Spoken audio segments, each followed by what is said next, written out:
好雨不断，直升机送孕妇分娩。阿水，好样的！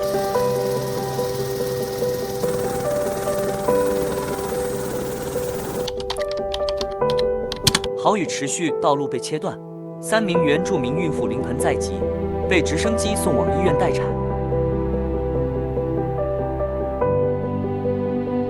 此救援行动由大马皇家警察戍邦空中行动部队负责，出动 X355直升机转移孕妇。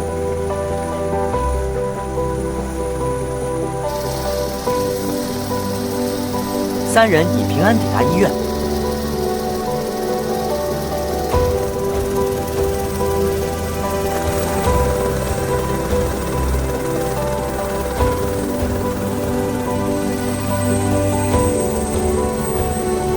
感谢警察叔叔。